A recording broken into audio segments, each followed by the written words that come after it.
Saddam Hussein was a bad guy, right?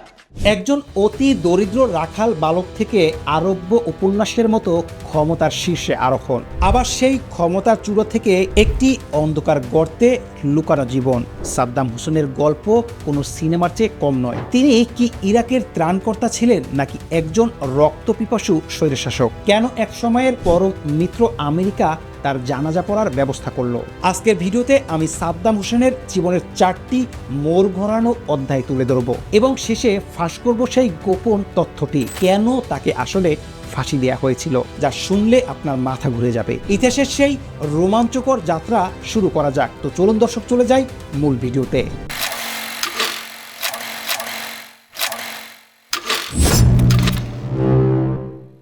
1937 সালে ইরাকের তিকরিতের আল আওজা গ্রামে এক চরম দরিদ্র পরিবারে জন্ম হয় সাদ্দাম হোসেনের। জন্মের আগেই বাবার মৃত্যু এবং সৎ বাবার অমানবিক নির্যাতনের শিকার হয়ে সাদ্দামের শৈশব ছিল অত্যন্ত তিক্ত।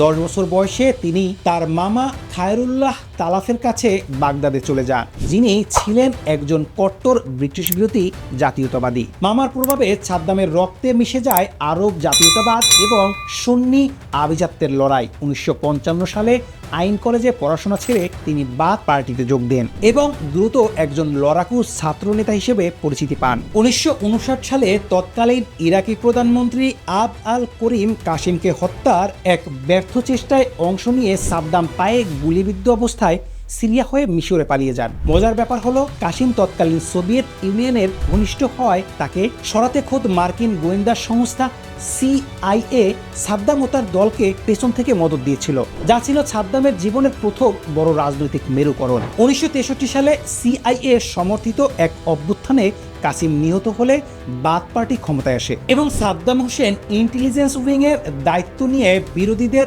নির্মমভাবে দমন শুরু করেন।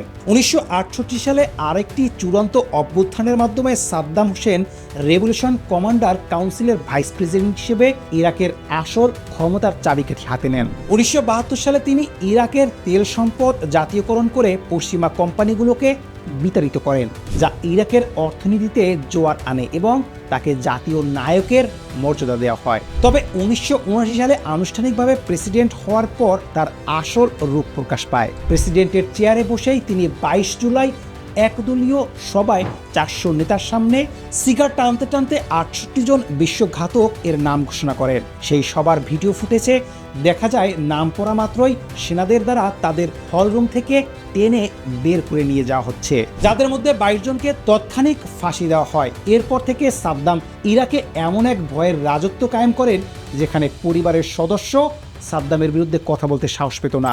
1979 সালে ইরানের আয়াতুল্লাহ খামেনির ইসলামী বিপ্লব দেখে সাদ্দাম ভীত হয়ে পড়েন যে ইরাকের শিয়া সংখ্যাগরিষ্ঠ জনগণ হয়তো বিদ্রোহ করবে। এই ভয়ে এবং সাত্ত আল আরব নদী দখলের লোভে 1980 সালে তিনি ইরান আক্রমণ করেন। 8 বছরের সেই দীর্ঘ ও রক্তক্ষয়ী যুদ্ধে আমেরিকা সাদ্দামকে স্যাটেলাইট ইমেজ এবং অস্ত্র দিয়ে সাহায্য করেছিল কেবল ইরানকে ঠেকানোর জন্য। এই যুদ্ধ চলাকালীন সাদ্দাম তার অভ্যন্তরীণ শিয়া ও কুর্দি বিদ্রোহ দমনে চরম পৈশাচিকতা দেখান। 1988 সালে কুর্দি অধ্যুষিত হালবাজা শহরে তিনি বিষাক্ত সারিন ও PX গ্যাস প্রয়োগ করে মাত্র কয়েক মিনিটে 5000 নিরীহ মানুষকে হত্যা করেন। যুদ্ধক্ষেত্রে রাসায়নিক অস্ত্রের এমন ব্যবহার বিশ্বকে স্তব্ধ করে দিলেও আমেরিকা তখন তাকে সমর্থন দিয়ে গিয়েছিল।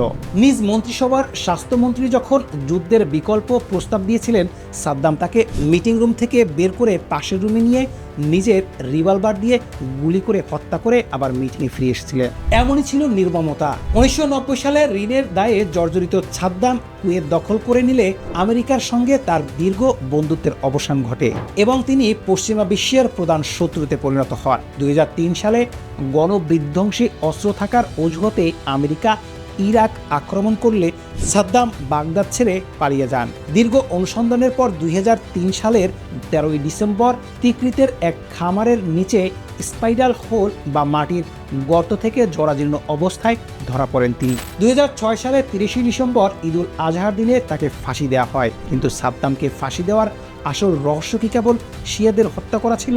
না, রাজনৈতিক বিশ্লেষকদের মতে সাদ্দামের আসল অপরাধ ছিল তেল বাণিজ্যে ডলারের পরিবর্তে ইউরো ব্যবহারের সিদ্ধান্ত নেওয়া এবং মধ্যপ্রাচ্যে মার্কিন আধিপত্যকে সরাসরি চ্যালেঞ্জ করা। সাদ্দামকে ফাঁসি দিয়ে আমেরিকা আসলে মধ্যপ্রাচ্যের দেশগুলোকে এই বার্তাই দিতে চেয়েছিল যে তাদের স্বার্থের বিরুদ্ধে গেলে পরিণতি কি হতে পারে।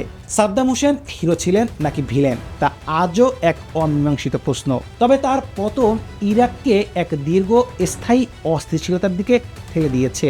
সাদ্দাম হোসেনের জীবনের এই উত্থান আর পতন থেকে আপনার কি মনে হয় তিনি ইরাকের সার্বভৌমত্বের জন্য লড়াই করেছিলেন, নাকি কেবল নিজের ক্ষমতার লোভেই ধ্বংস করেছেন একটি জাতিকে? আপনার মন্তব্য কমেন্টে জানান। ইতিহাসের এমন সব অজানা রোমাঞ্চকর কাহিনী দেখতে আমাদের চ্যানেলটি সাবস্ক্রাইব করুন। দেখা হবে পরের ভিডিওতে। ধন্যবাদ।